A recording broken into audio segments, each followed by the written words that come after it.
Welcome to Roaming with Restless Women, real talk with wise, dynamic women leaders. I'm Julie Noonan, your host, CEO, and founder of Intuitive Wisdom Coaching, and I'm living my dream life. I live and work in my RV, coaching senior women leaders as they navigate corporate politics, family drama, and personal goals to live their own dream lives. These women are restless. They are never done seeking new opportunities, learning, and ways to create value in the world. If you'd like to apply to be a guest, stick around to the end of the show and I'll let you know how. So let's go. Welcome to this episode of Roaming with Restless Women. I'm so excited today to have a mentor with us. Deborah Heiser founded the Mentor Project, a nonprofit that matches mentors who are experts in STEM or STEAM and business and law with students who become their mentees. The idea started when she discovered that there's a large community of educators, scientists, engineers, technology experts, and corporate professionals who have thought about mentoring but never knew how to kind of get started.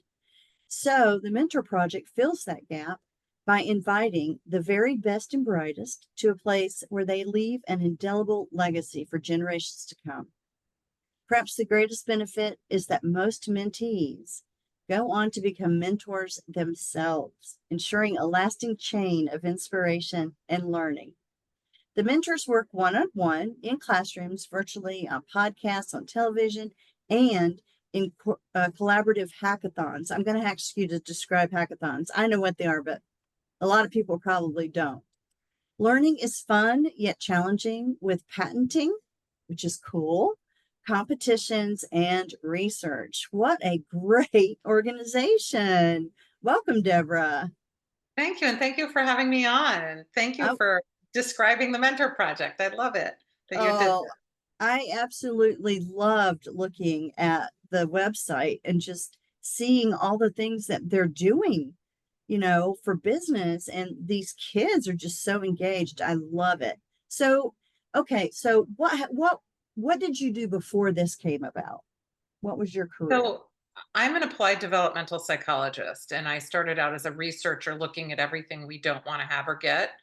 And like frailty, depression, Alzheimer's, Oh, yeah. all of those sorts of things. And I pivoted to look at our human development from midlife and beyond because there really was nothing there that was looking at our development. There were plenty of people who were starting to look at all the pathology, but no one was looking at what we have to look forward to. So, most people thought I'm an aging expert. Well, what do we have to look forward to? And I couldn't answer it. So, this was decades ago. And then I said, uh-oh, I need to find out because I myself, like we're all aspiring to age, but what we don't, I was like everyone else thinking that I didn't have something to look forward to. So I pivoted, and one of the developmental milestones that we reach is a term called generativity. And it's where we care for others without expecting anything in return. And, when I started to look more into our emotional development, I saw that we get happier and that never declines, much like our physical abilities. So even if you need glasses like I do now, where you can't run as fast, I don't care. I'm happier, and that's normal and what we should expect. And it should grow as we get older. So I moved into mentorship because that's a form of generativity.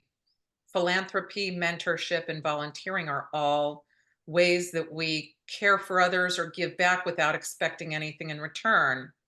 Most of us can't, put our name on a building, and, giving a dollar doesn't always feel as good as something bigger. Volunteering is great. We all engage in it, and we usually engage in all three. But I really loved mentorship because we're giving a piece of ourselves to someone else, and then we kind of live on in a way, whether it's our traditions, our values. It doesn't have to be work, but it can be. Mm-hmm. But something that matters to us gets passed on in someone else, and it means that our life mattered. And so it's really nice for us. That's why I chose to look at mentorship. Wow, that was so much in one explanation. And it totally hit me right in the core because that's what I've been thinking about for the last 2 years, almost nonstop. And the reason why is my mom has Alzheimer's. And it just in the last year, she's forgotten, who we are and who she is. Um, and when I thought that my daughter could not have children, I experienced that loss of when I die, there's nothing left of me in the world. Luckily, they got a little surprise this year, and I'm going to have a grandson next month. Oh, But I can understand how at different points in time you think, is this all there is?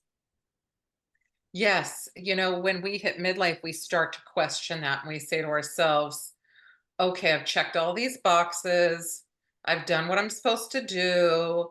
Now what? And that's where a lot of people get left with thinking, okay, so did I matter? Do I matter? Oh, Am wow. I, going to be a distant or a recent memory that is forgotten immediately? Did I leave anything? And it's more than a legacy. It's um Yeah. it's feeling like we made the world a little bit better. And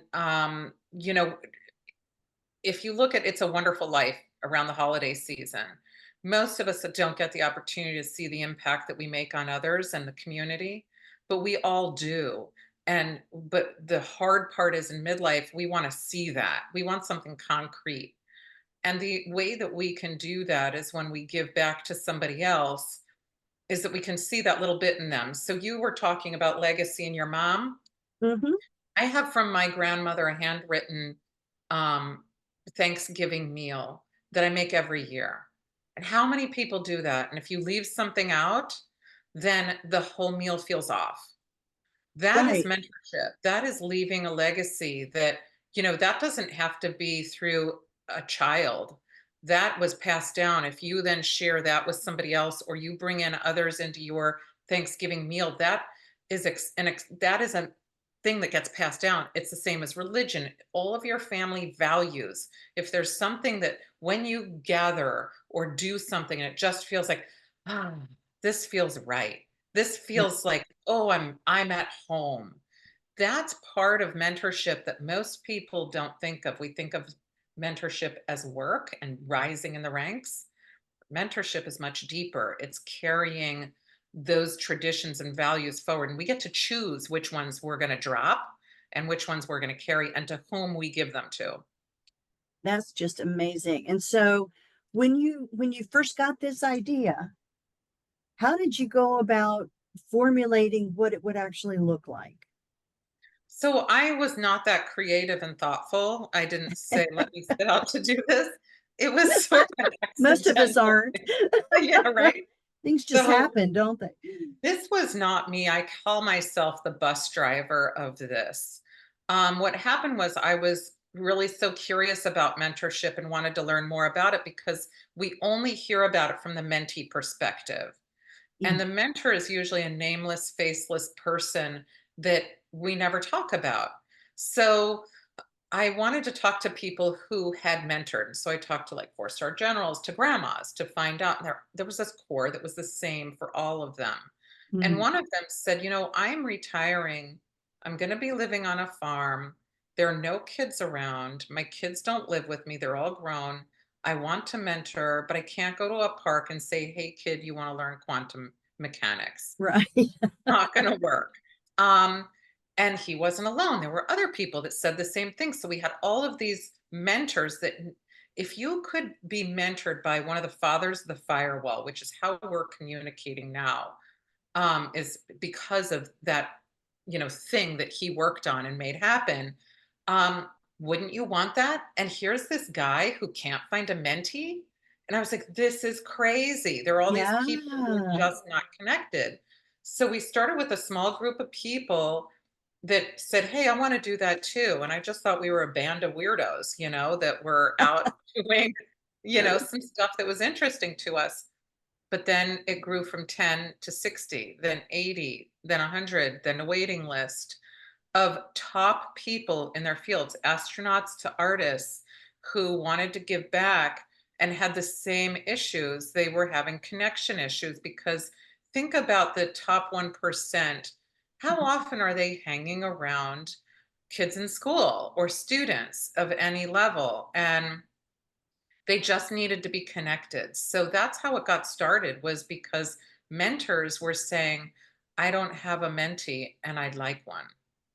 That's just amazing. So when you started out, when they said, I want to mentor, what kinds of topics came up? How did you kind of decide who to partner them up with? So we started with, and it's not as easy as we thought it would be. First of all, schools are like free stuff for us. What? So Yeah, schools especially are in New not, York, right? yeah. So, but we did get into a several schools, and we based it on what do the mentors want to give back. Mm, And, because if you start to say, hey, I want it, the mentee is saying, hey, I want this, that's not always a match. right. And a mentee doesn't always know what they want. Like I've been a mentee plenty of times, and then I learn enough, and I'm like, oh, wait, no, I really like this. So what we do is we're looking at from the mentor perspective. So an example is Bill Cheswick went out. He was one of the fathers of the firewall, and he said, hey, I want to I want to teach kids all kinds of things. And he had all these STEM ideas. And so we went into first grade classrooms. He went to a homeschool. He went to a high school. We got him in all these schools. And then we started to get other mentors into other in schools. And so it just started really small. And by telling people, hey, there are these amazing people who'd like to talk to students, and those who would let us in, we went. And he drove his car for hours, took subways to get places in New York City from Oh, New wonderful. Jersey. And it worked. And it's still this year, we're 5 years old. We've given away, and we're not done with the year yet, more than $2 million of mentorship hours. And, it's because the mentor, and we give more. The mentors can't, they want to give more and more and more. It's just amazing. And so when they describe an interaction, is it one on one? Is it one to the group? Or is it a mixture? It's a mixture. So, not everybody wants a one-on-one mentor. We all assume that everybody would be better off if they're paired with somebody. But I liken it to, I remember, and not everybody's going to resonate with this, but I remember being a little kid and I had to go to confession, and I thought, oh gosh, I'm going to have to make up a whole bunch of stuff because I don't know what, like I felt it was a burden to go there to release burdens. And mentorship can be the same way, where if you feel like you have to come up with something every week, and mentees will say they feel burdened, like they have to come in with stuff to present to their mentor. Right. So one-on-one for sure.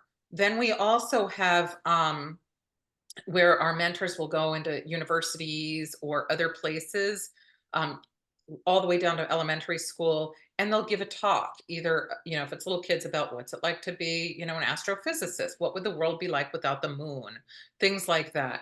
And they'll also talk to college students, and so the students can then ask or request a one-on-one. But we also have groups. So we have the innovation lab. That's where students can come in and patent and have their ideas. And so it's a group of Yes. several mentors, several mentees together. We have a research group where students came together with a group of mentors. So we have these group things that usually last for years, or a long time, and they're with the same people over and over and over again. So we have a variety. The hackathons are where you um, bring together students from around the world. So we brought students from Russia and students from Argentina. This was in like 2020, 2021, and students from the US. And we put them all together, and they had to solve problems. We gave them problems that they could solve, and they had to work as a group to hack that problem. And they did. It was unbelievable. In the first one, we had one 14-year-old girl got written up in Forbes for her idea. Wow. She led a group of older boys, so it was really amazing to see this happen. And this was like a liberal arts high school student who did not have science as her background, and she was doing something sciency, and it showed how if you bring people together with different ideas, you can have creative bursts. That's just incredible. I would really appreciate it if you could send me a link to that article, if you can find it, so I can put it in our show notes, Oh, because I'm sure. quite sure people would absolutely love to read about her Sure. and to see more, and I'm definitely going to have your website in the show notes, because you've got to go to see this website, guys. I was blown away by the work. So when you think about being a woman in STEM or STEAM, um, and having creating an organization like yours, you've obviously written a book here.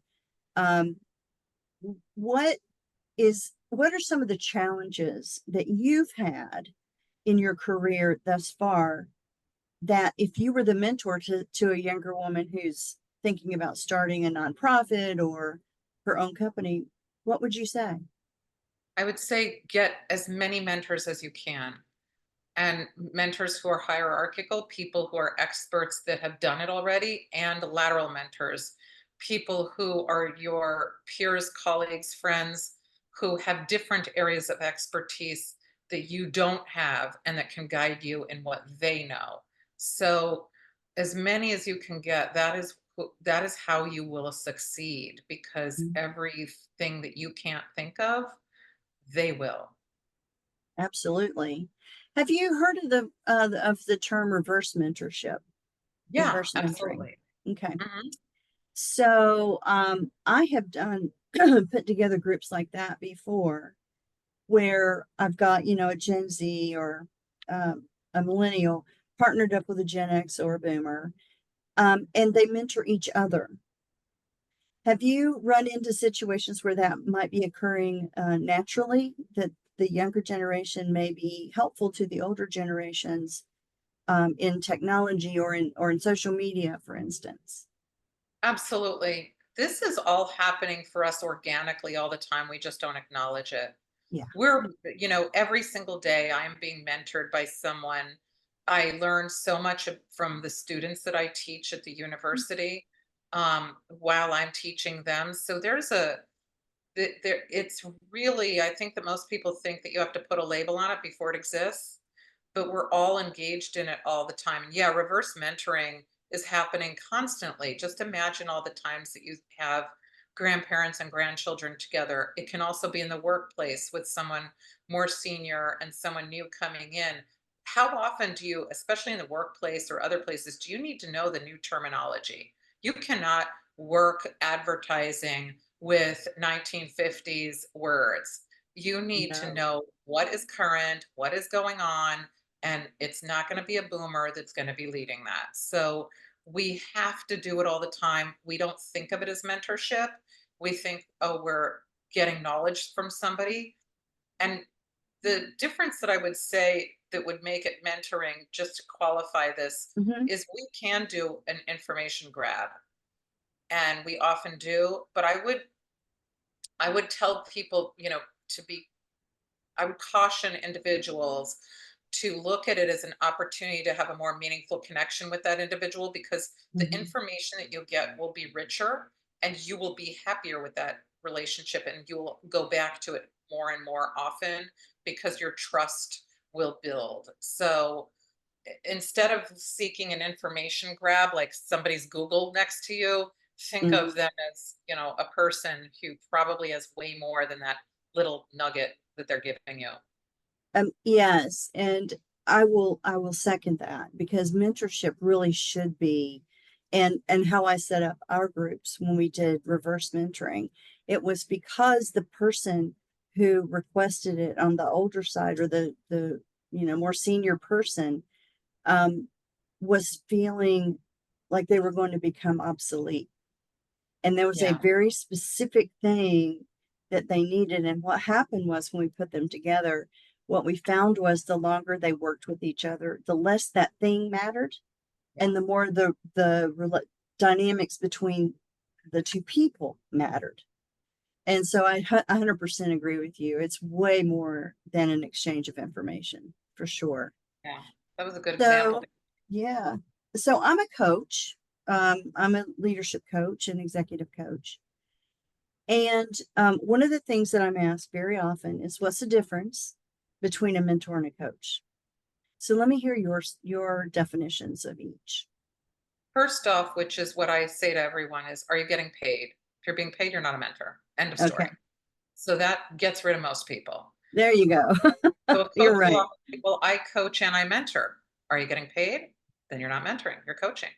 So that is usually the biggest thing, where if you are getting paid, you are not a mentor, is the first off. Second Right. of all, you really have to fit within the 5 categories of mentorship, which is that you need to be generative, which is not reciprocal. You scratch my back, I'll scratch yours. It's not being generous, where you're getting like an extra scoop of ice cream, you eat it and it's gone. It has to be that you're generating a piece of yourself into someone else. Now, a coach can do that. That could be a coach. But it also has to be a meaningful connection. You don't have to have as meaningful a connection all the time with coaching. It's good Nope. if you do. You don't have to. Nope. It has to be intrinsically motivated. And this is the part that trips most people up. And this is the part that's missing from most workplaces. Because if you're paying someone to mentor, or you are giving them a performance evaluation based on them mentoring, if it's a box they have to check, that's extrinsic motivation. And so that person is not a mentor. The example I give for that is, I ask people who would volunteer at a soup kitchen. Almost everybody raises their hand and they say they'd feel good about that. And then I say, well, now would you go volunteer your time at Starbucks? And they say, no. And that's because even though both have hungry, thirsty people coming in looking for food and beverage, there's a different feel to it if you go and volunteer your time at Starbucks Hmm. than there is if you're at a soup kitchen. And it's Yeah. because you feel taken advantage of with one and you don't with the other. You get joy with one and you don't with the other, because the motivator is money and not, your intrinsic desire to give back. So that's another thing. Now, a coach doesn't have to have that. They're getting paid. There's an extrinsic motivator. Hmm. Another is trust. Um, you usually have that with a coach, but you don't have to. But it has to be there with mentorship. You can't mentor someone if they don't trust you and you don't trust them. I have to trust that Hmm. my information that I'm giving you, that you're going to accept it. Otherwise, it's like I'm giving a gift and they can be like, oh, I've gotten enough gifts. I don't need it. I Right. feel terrible if I'm doing that and somebody is not accepting my knowledge or values or whatever.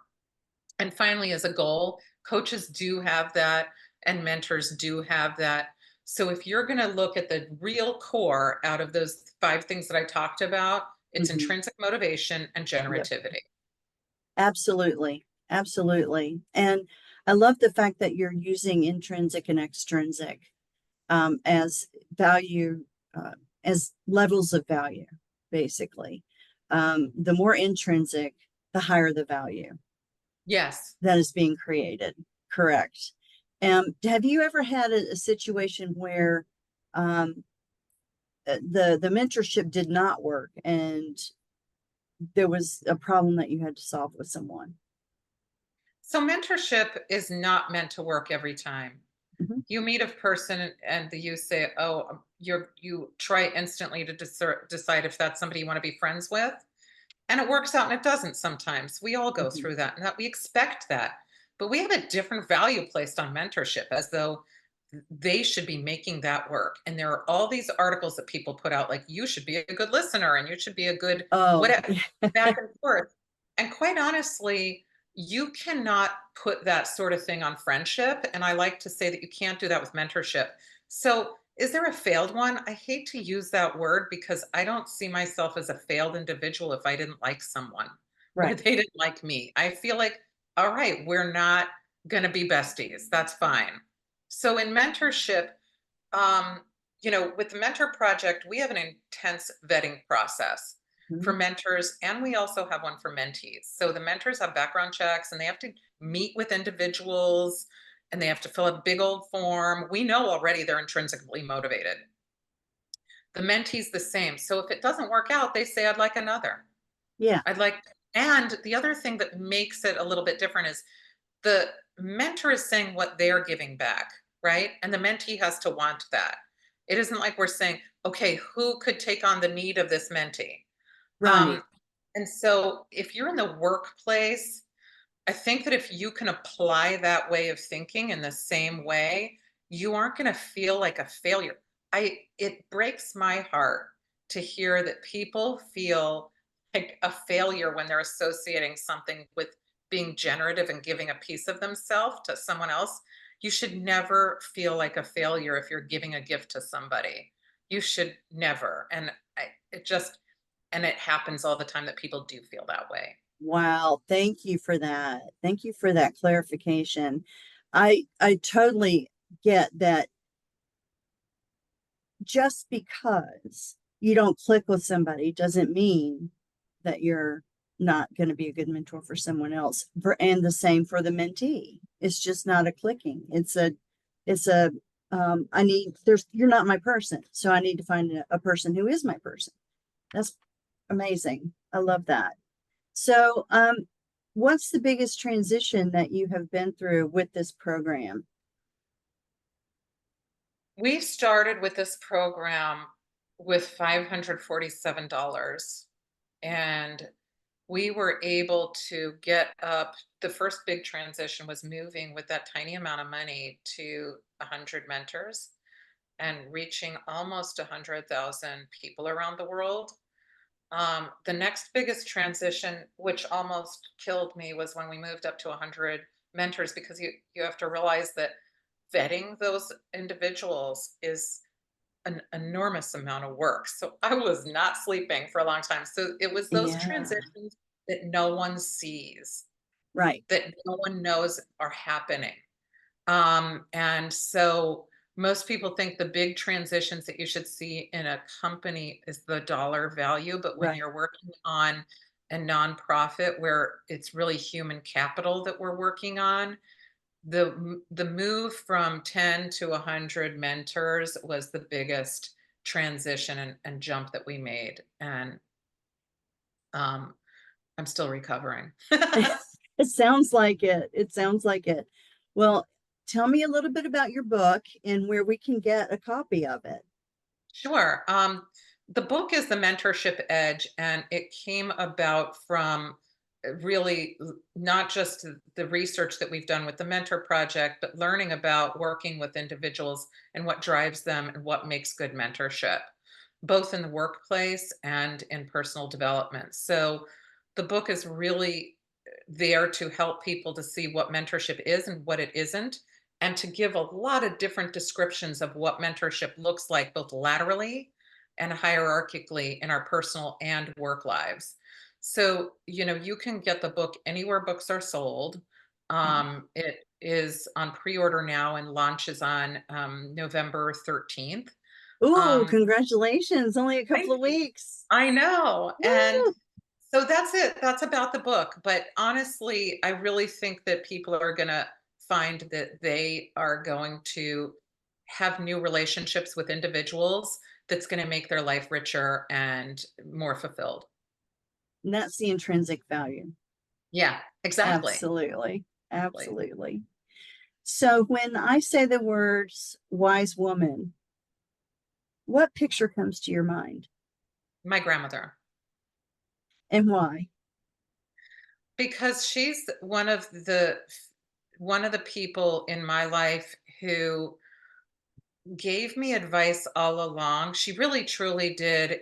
It was like dropping little apples of wisdom along the way. Mhm. She would say things like, and they're all sort of cliche, but she would say things like, you can be anything you want to be. Mhm. And, a job doesn't make you happy. It's how you live your life that makes you happy, how you live in your job that makes you happy, your friends make you happy. It was all of that that she told me that I really took in, and I felt like that was wisdom that sounded cliche, but it wasn't, and the words couldn't be truer. Absolutely. I think sometimes just because sometimes they do become cliche, we discount them, and that's not, there's a reason why they became cliche. It's because they're Exactly. exactly true. Absolutely. And where do you like to roam, Deborah? Oh, right now I like to roam to wherever my kids are, which is in their colleges. So I Okay. find that we have not vacationed in a while. We just travel to their colleges to visit them.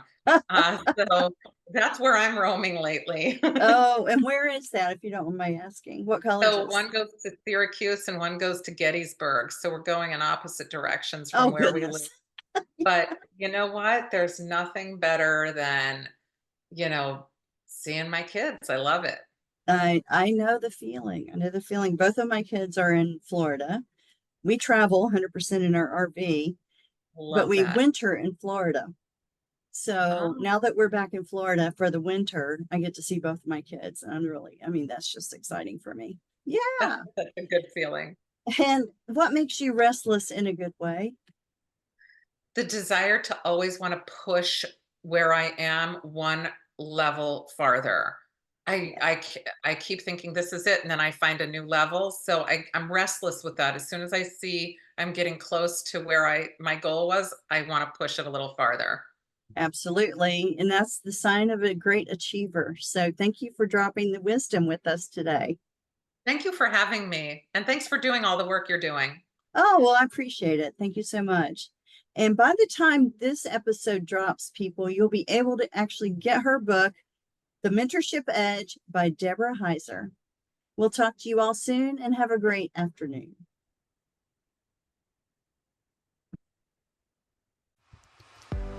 Julie Noonan here.